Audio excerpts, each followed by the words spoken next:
In the year 200 BC, Polybius was born in the city-state of Megalopolis, a town in the province of Arcadia in southern Greece.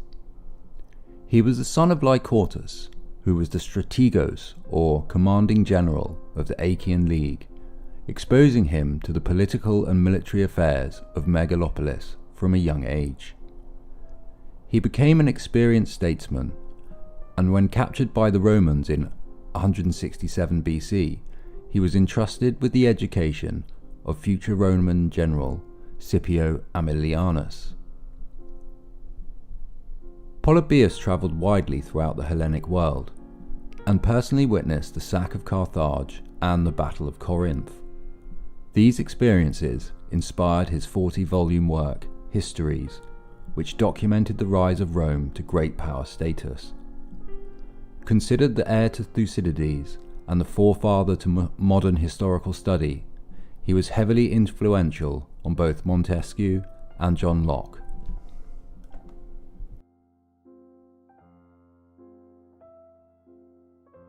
Polybius's most profound insight into history is the development of his cyclos, or cycle, of political authority.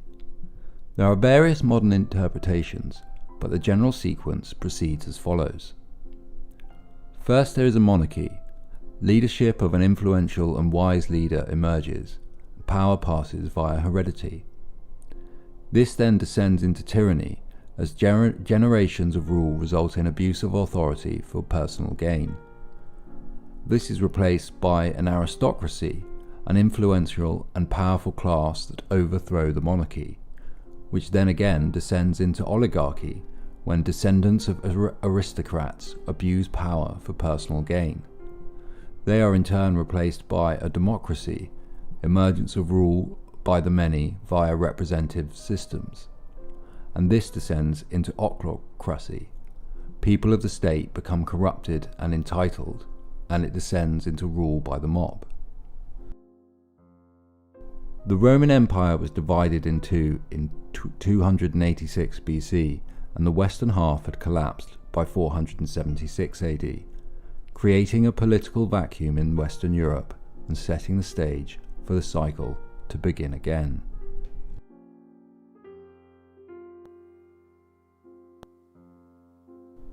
Western Europe began to emerge from the Dark Ages under the guidance of noble leaders such as Charlemagne and Alfred the Great. These wise kings representing the opening stage of Polybius's sequence.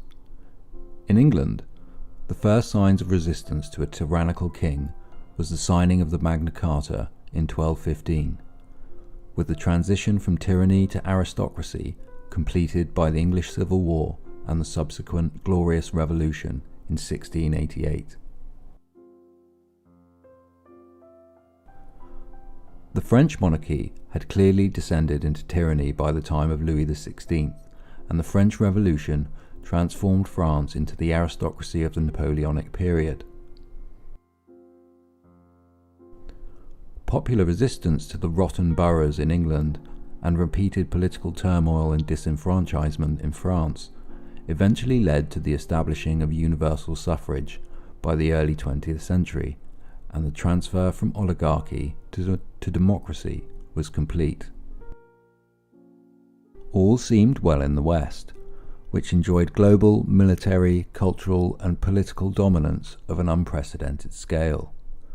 Some more insightful characters saw that this was not the zenith, but in fact the beginning of the end. Nietzsche was a prominent critic of the Enlightenment, accusing the West of shifting from a master to a slave morality, from praising the strong to praising the weak. Nietzsche felt this would lead to the decay of Western society and culture. Oswald Spengler released the first volume of Decline of the West in 1918, predicting that around the year 2000, Western civilization would enter a period of pre-death emergency and then 200 years of Caesarism, or extra-constitutional omnipotence of the executive branch of government, before its final collapse.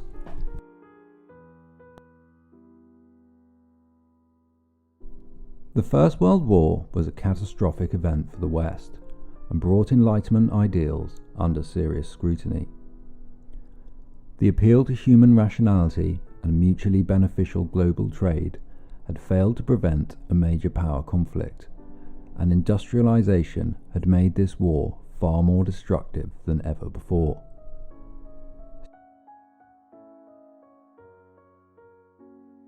Stepping into the shadow cast by Nietzsche were Sigmund Freud, his nephew Edward Bernays, and US journalist Walter Lippmann. With the establishment and rise of the social register, the early 20th century was a time of consolidation for the American elites, and 3 books, published in the space of 8 years, gave a clear indication of how these new elites saw themselves and their relationship with the mass of society.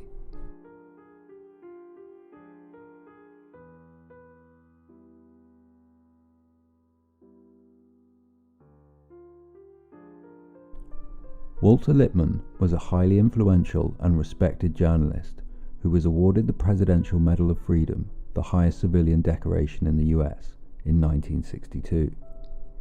In 1922, he had authored the book Public Opinion, where he claimed that the majority of the public were incapable of comprehending their social, political, and cultural environments, with most people living in their own pseudo-environment with varying connections to reality.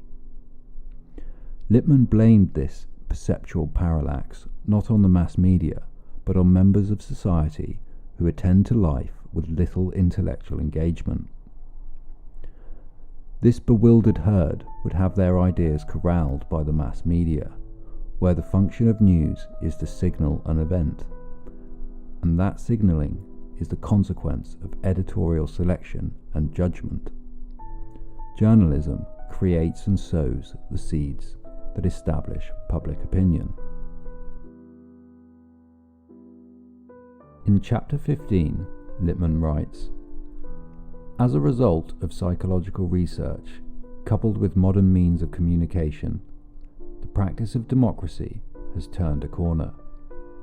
A revolution is taking place, infinitely more significant than any shifting of economic power. Under the impact of propaganda, the old constraints on our thinking have become variables. It is no longer possible, for example, to believe in the original dogma of democracy, that the knowledge needed for the management of human affairs comes up spontaneously from the human heart." Edward Bernays published Propaganda in 1928. Its opening paragraphs uncompromising and eye-opening. The conscious and intelligent manipulation of the organized habits and opinions of the masses is an important element in democratic society. Those who manipulate this unseen mechanism of society constitute an invisible government, which is the true ruling power of our country. We are governed, our minds are moulded, our tastes formed, our ideas suggested, largely by men we have never heard of.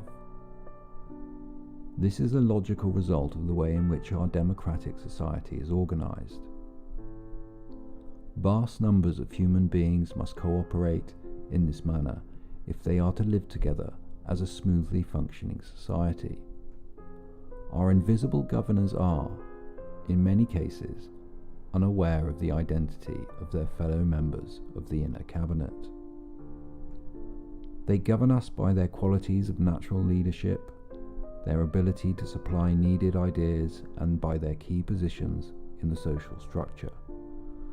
Whatever attitude one chooses to take towards this condition, it remains a fact that in almost every act of our daily lives, whether in the sphere of politics or business, in our social conduct or our ethical thinking, we are dominated by the relatively small number of persons, a trifling fraction of our 120 million, who understand the mental processes and social patterns of the masses. It is they who harness old social forces and find new ways to bind and guide the world.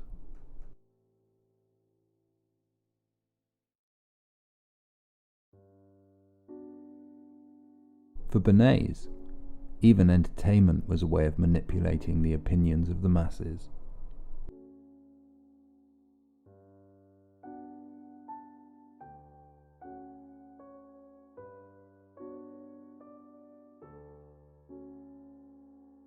Bernays had taken his Uncle Freud's ideas and applied them to both advertising and political campaigning with great success.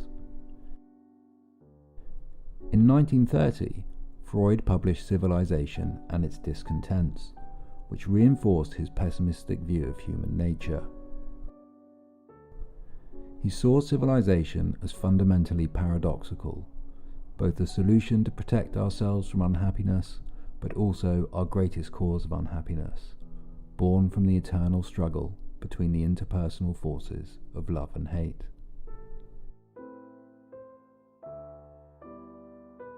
With elites increasingly disdainful of the masses and the potential of fully functioning democracy, the West seemed in danger of sliding into the final stage of the Polybius cycle, ochlorosy, or rule by the fickle crowd.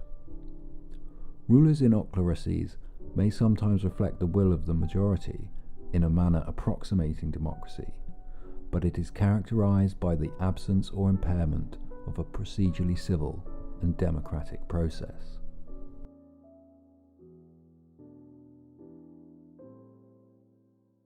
Between 1934 and 1961, Arnold Toynbee published his magnus opus, A Study of History, a universal interpretation of all of history's major civilizations and the cyclical patterns they are destined to endure. Initially released to critical acclaim, it has been virtually ignored by modern historians, and now, rarely cited, it has been left to gather dust. Toynbee posited that national history was not an intelligible field of study, and that the correct unit of historical inquiry is the civilization.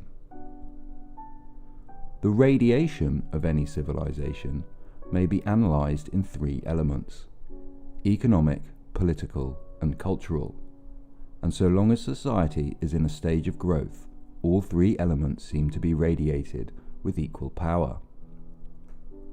But as soon as any civilization has ceased to grow, the charm of its culture evaporates. Its economic and political power may, and probably will, continue to grow faster than ever. Civilizations, once begun, need to maintain forward momentum. If the creative minority devolve into a dominant minority, concerned only with maintaining their own power, they will lose their ability to inspire an increasingly disillusioned proletariat. Once a civilization begins resting on one's oars, its creative powers begin to wane before descending into active aberration. This process has three stages: surfeit, outrageous behavior, then disaster. Toynbee identifies several different responses to the sense of drift that will descend with increasing force upon the unfortunate inhabitants of a disintegrating civilization. This drift is the passive way of feeling the loss of the elan of growth, one of the most painful tribulations that afflicts the souls of men and women who are called upon to live their lives in an age of social disintegration.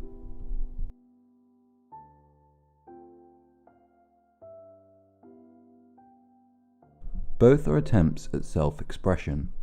The passive attempt, abandon, in which the soul lets itself go in the belief that by giving free rein to its own spontaneous appetites and aversions, it will be living according to nature and will automatically receive back from that mysterious goddess the precious gift of creativity which it has been conscious of losing.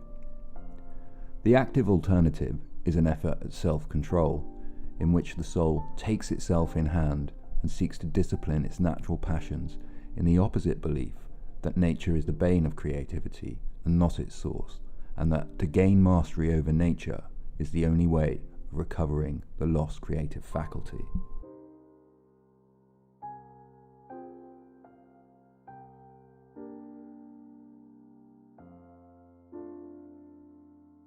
The truancy and martyrdom we are now considering are special forms, inspired by a particular attitude to life. The truant soul of which we are in search is a soul whose truancy is inspired by a genuine feeling that the cause which it serves is not really worth the service that the cause demands of it.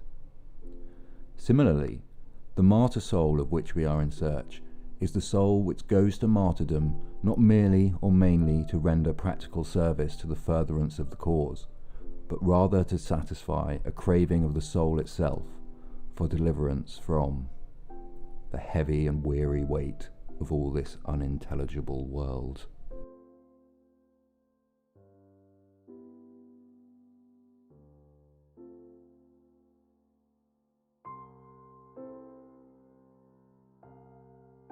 The sense of promiscuity leads to vulgarity and barbarism in both manners and the arts, and leads to the vulgarization of the creative or dominant minority.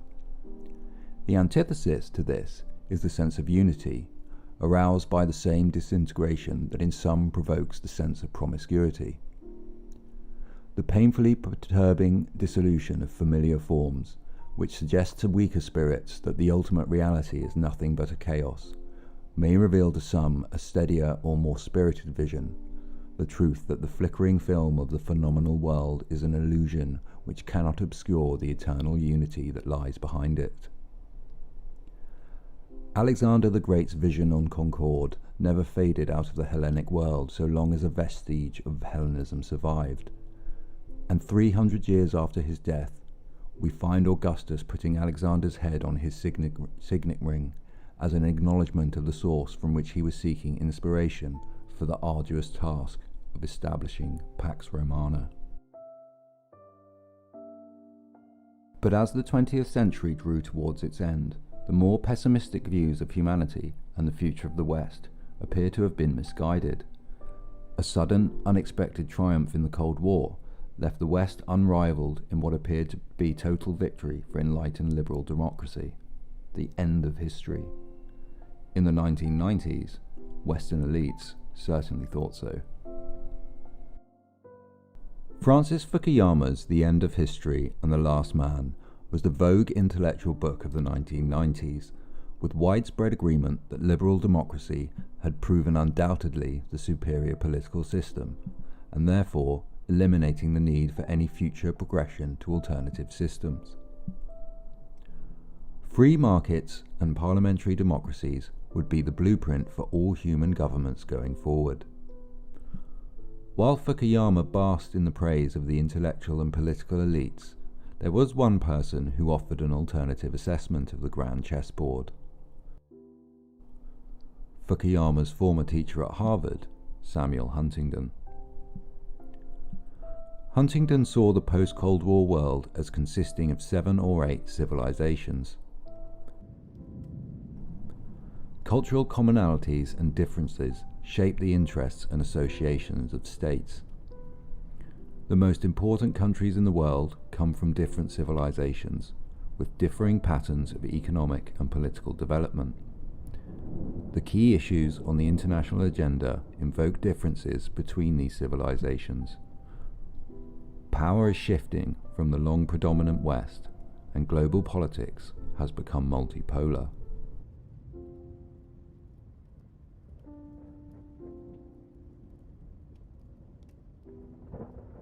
Huntington understood that the West's apparent post-Cold War supremacy was a chimera, and that the West culture was losing its appeal abroad. Consequently, the global spread of parliamentary democracy was far from inevitable. Huntington foresaw the de-Westernization of Turkey and how any future Russia-Ukraine conflict would be focused on the divide between Western and Orthodox civilizations rather than the political border. Huntington also identifies the anti-Western rhetoric that was emanating from Western institutions of higher education, combined with his coining of the phrase Davos man to describe the new class of super elite that attend gatherings like the World Economic Forum, ensures that he must be considered one of the late 20th century's great visionaries. The 21st century did not have to wait long for its first great visionary. The son of a United States Foreign Service officer who grew up in embassies and consulates around the world, Curtis Yarvin began writing his blog, Unqualified Reservations, in 2007. It was an attempt to illustrate the matrix-like illusions that had clouded people's judgments as to how their governments actually functioned. Drawing from the experiences of his political upbringing, Yarvin wrote over 1 million words under the pen name Mencius Moldbug, back when most people were focusing on the Occupy movement. Yarvin's initial brush with publicity was mainly negative, as is often the case for intellectuals with outlandish ideas. But this has not prevented the growing and seemingly unstoppable rise of his influence. Yarvin argues that the power of the presidency has been slowly eroded over the 20th century, with modern presidents having far less power over the executive branch in comparison to Johnson or Roosevelt. He identifies 5 distinct power centers that are present in modern democracy. The castle, this represents military power. The factory, economic power represented by the stock market. The bureaucracy, organizational power represented by the organs of government such as civil service or State Department. The cathedral, this Yarvin considers the most important power, the opinion-forming power of education, media and think tanks.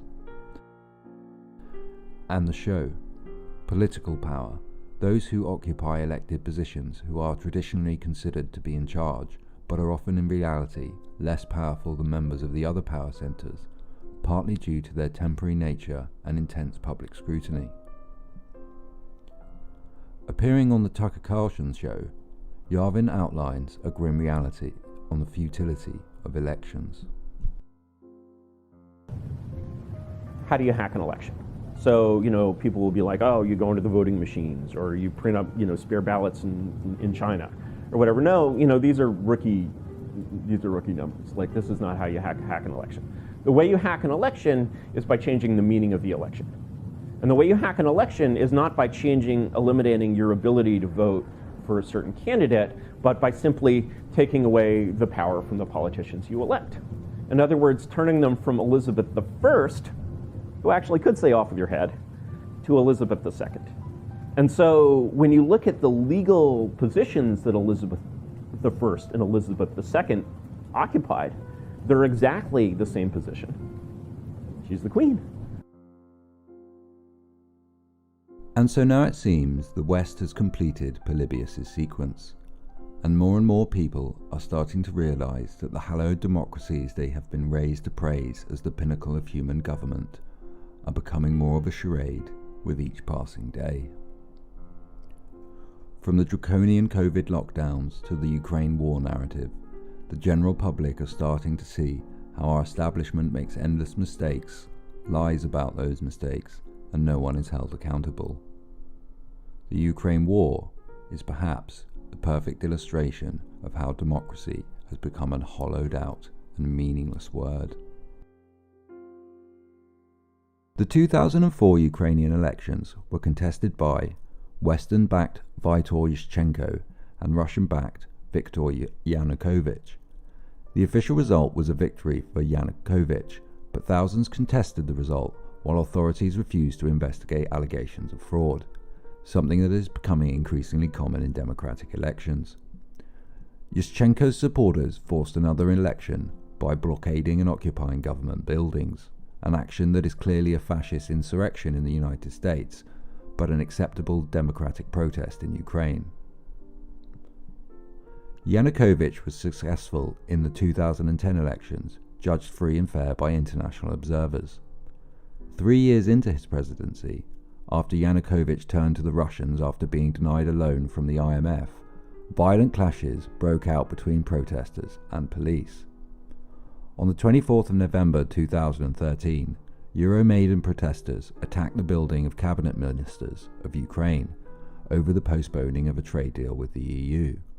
The situation quickly devolved into deadly violence, with the Euromaidan protesters using equipment and techniques that strongly suggested prior planning. It is known that Western NGOs have been active within the Ukraine for some time. I set up a foundation in Ukraine before Ukraine became independent of Russia. And the foundation has been functioning ever since. And it played an important part in events now. That high-ranking US officials sided with violent rioters against a democratically elected government. Congress were visiting Ukraine during that period, most famously Congressman John McCain. So some of the people who were challenging their government, their elected government at that point, were being told by the senior U.S. official, a person who ran for president and a top official in the U.S. Congress, that the U.S. was with them. I'm Senator John McCain, and it's always a pleasure to be back in Ukraine. Senator McCain was, in a sense, giving the people in the Maidan a feeling that they had the backing of the most powerful country on earth. And it is even possible that the Euromaidan protests were an outright coup organized by the US Foreign Department. Of credibility are being raised after a private chat between two top U.S. diplomats was leaked online. I think Yats is the guy who's got the economic experience, the governing experience. He's the guy, you know, what he needs is Klitsch and Tony Book on the outside. I just think Klitsch going in, he's going to be at that level working for Yatsenyuk. It's just not going to work. Yeah, no, I think that's right. Okay. Good. Well, do you want us to try to set up a call with him as the next step? Sullivan's come back to me, VFR, saying you need Biden, and I said probably tomorrow for an attaboy and to get the deets to stick. So okay. Biden's willing. So you had this remarkable phone call where you have these two senior officials of the U.S. government apparently talking about a coup, or how they were planning to restructure the government of Ukraine. Fuck the EU. In February 2014, Yanukovych fled the capital, Kiev, and the democratically elected leader of Ukraine was forced into exile. The Crimea referendum on independence was held less than a month later.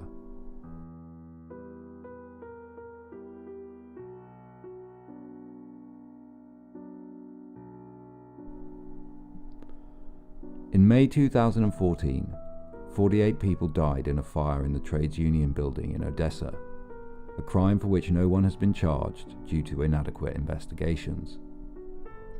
This is the level of corruption present in a government our leaders describe as liberal and democratic, a country that has been destroyed over Western geopolitical interests, the financial interests of Western elites, and a word, democracy, that is just the latest to be abused beyond all recognition.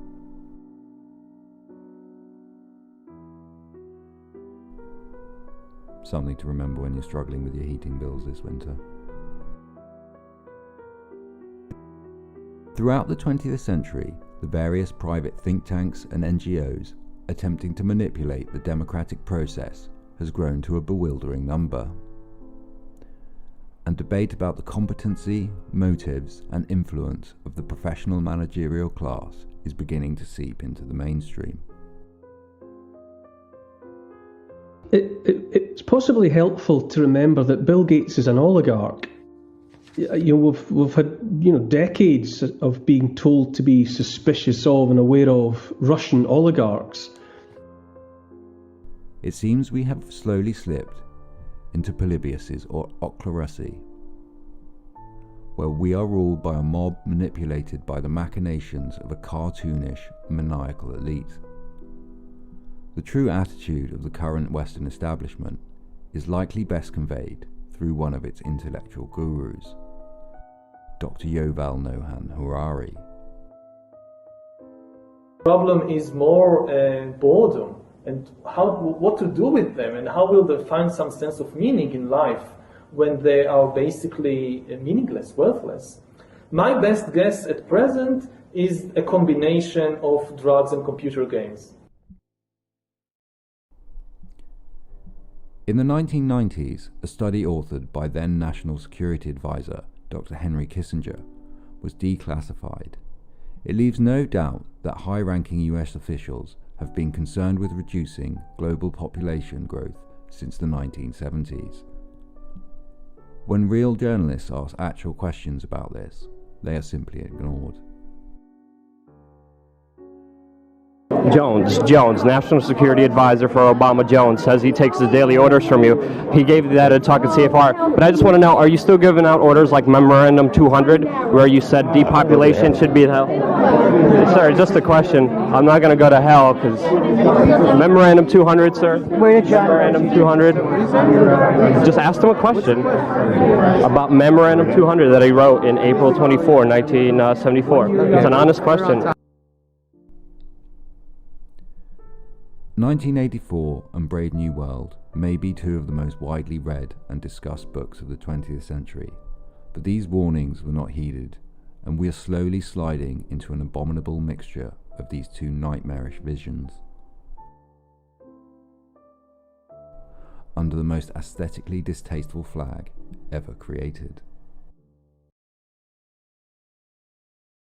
The need for a great reset. So people assume we are just going back to the good old world which we had and everything will be normal again. This is, let's say, fiction. It will not happen. There is only one way this pandemic is going to go. It's going to get worse and worse and worse. Pay insufficient attention to the frightening scenario of a comprehensive cyber attack, which would bring to a complete halt to the power supply, transportation, hospital services, our society as a whole. The COVID-19 crisis would be seen in this respect as a small disturbance in comparison to a major cyber attack.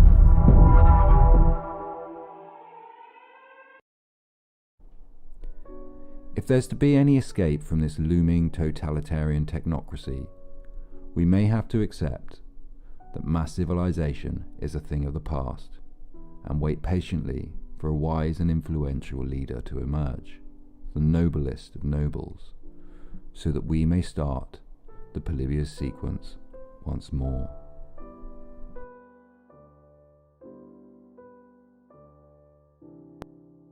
Let's get out and vote. Let's make our voices heard. We've been given the right to choose between a douche and a turd. It's democracy in action. Put your freedom to the test. A big fat turd or a stupid douche, which do you like best? Let's get out and vote. Let's make our voices heard. Big fat turd or a stupid douche, which do you like best?